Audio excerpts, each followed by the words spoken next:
Halo, selamat pagi teman-teman, apa kabar? Baik lagi dengan gua Om Ardi Gendut ya teman-teman. Selamat pagi, selamat weekend bagi yang merayakan ya nggak? Sarapan dulu ya setelah ini ya, biar apa? Minggu depan hari Sabtu udah nggak bisa sarapan bagi yang melaksanakan ya nggak? Bagi yang melaksanakan ibadah ya nggak, bulan puasa tahun 2023 ya. Teman-teman, pagi ini gue mau nge-share sedikit mengenai laba bang orang Indonesia, bang ya, bukan bambang ya, Bank Indonesia di seluruh Indonesia 10 terbesar aja sih, gue nggak bilang semuanya. Yang paling cuan tahun 2022, gila teman-teman, kan teman-teman banyak fansnya Setulus Hati, ada fansnya layar terkembang ya, ada fansnya biru menjulang, terserah lah ya. Nah teman-teman juga ini sekedar informasi aja biar tahu teman-teman, keuntungan bank-bank itu berapa sih di Indonesia yang gede-gede nih, 10 bank aja nih yang gede nih. Berapa ya keuntungan banknya dari kredit yang termasuk dari kredit yang teman-teman diberikan ke teman-teman loh. Apa pendapatan bunganya dari situ ada loh. Berarti teman-teman ikut andil dalam mensejahterakan pegawai bank tersebut dan ikut andil dalam membangun perekonomian ya. Karena apa? Bank itu untung memberikan juga dividen sebagian kepada pemegang saham, ya enggak? Kalau pemegang saham pemerintah kayak bank BUMN dikasih juga ke pemerintah, ya enggak? Biar biar apa? Biar pemerintah juga ada buat buat biayai negara ini, ya enggak? Jadi teman-teman itu sangat berarti ya ikut andil dalam pembangunan bangsa Indonesia. Walaupun bunganya gede ya.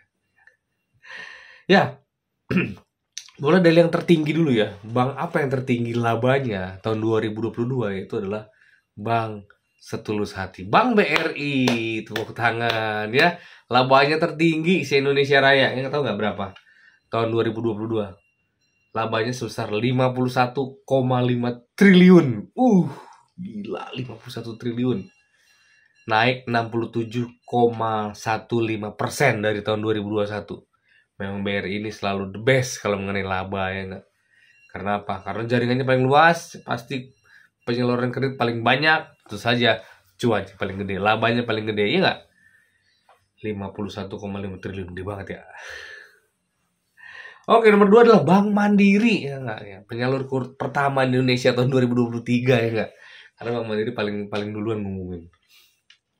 Labanya berapa teman-teman tahu? 41,2 triliun tahun 2022. Naik 46,89%. Wih, naik gede-gede banget ya. BRI aja 67%, ini 46%. Berarti ada ikut andil teman-teman juga dalam mengerek laba Bank Mandiri ya. Bagi teman-teman nasabah Bank Mandiri, debitur Bank Mandiri ya. Yang ketiga bank mana?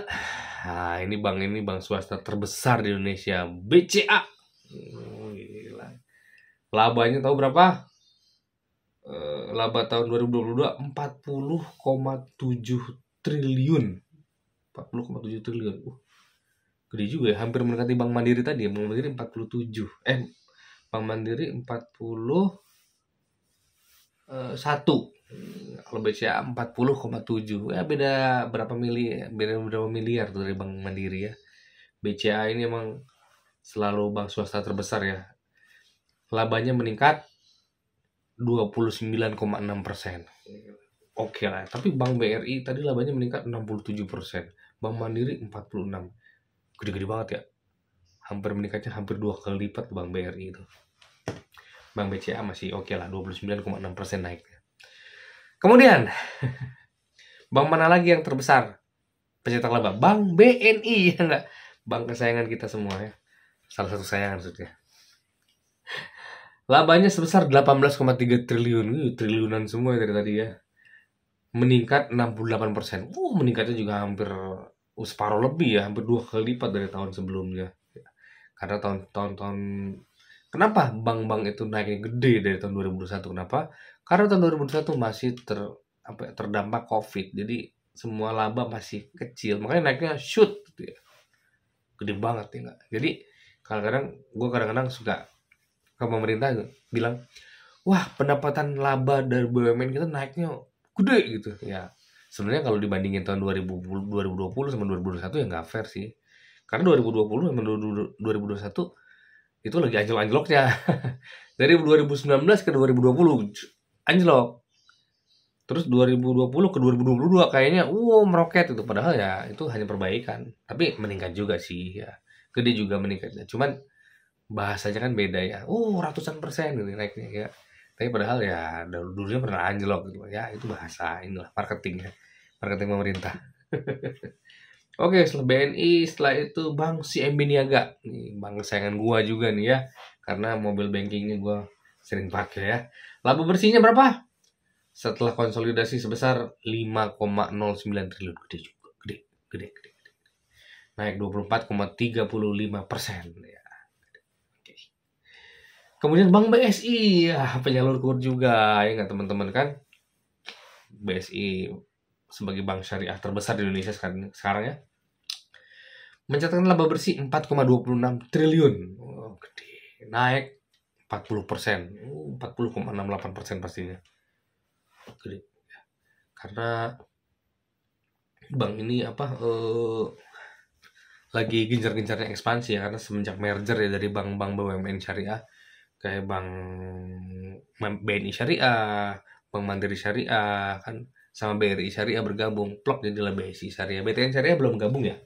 Jadi baru 3 bank itu yang bergabung jadi BSI ya. Kemudian bank selanjutnya yang terbesar juga adalah Bank Mega. Bank Mega gede ya. Membukukan laba bersihnya 4,05 triliun. Kurang lebih BSI ya Bank Mega ya. Padahal Bank Mega nggak terlalu besar loh, tapi labanya gede ya. Nggak ngerti juga, kita bahas detail lah kalau ada waktu. Bank Mega gede banget ya. Tapi tumbuhnya kecil sih, pertumbuhannya dari tahun 2021 hanya 1%-an ya. Ya tapi ya gede, cuman dia nggak gerak gitu, kayak badan gua kali kegedean kegedutan gitu ya. Naiknya cuma 1,1%. Terus laba yang selanjutnya yang terbesar juga adalah Bank NISP, OCBC. Laba bersihnya 3,3 triliun. Gede ya, orang Bank OCBC gede. 3,3 triliun, meningkat 32%. Oke, masih lah. Bank Danamon 3,3 triliun juga. Gede juga Bank Danamon ya. Kurang lebih sama sih sama Bank OCBC NISP. Kemudian bank besar terakhir, 10 besar ya, adalah BTN. Enggak termasuk penyalur kur kesayangan teman-teman juga ya. Laba bersihnya adalah 3,04 triliun, naik 28,15%.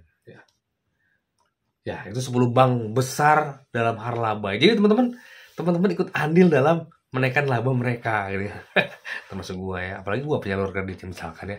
Nah, jadi ya, tapi tenang aja, laba-laba bersih itu bukan berarti dimakan mereka semua, enggak. Kan ada dividen dibagi ke pemerintah, pemegang saham, ya enggak mungkin lah mereka ngambil semuanya terus dimasukkan lagi untuk putaran modal mereka, enggak ya. Jadi intinya laba mereka besar karena tergantung penyalurannya, tergantung kantornya. Semakin banyak kantor, semakin banyak aset, semakin besar aset. Karena Bank BRI setahu gue bank aset terbesar di Indonesia ya. Jadi kalau dibilang bank BRI bank kecil, enggak, BRI itu paling besar di Indonesia banknya.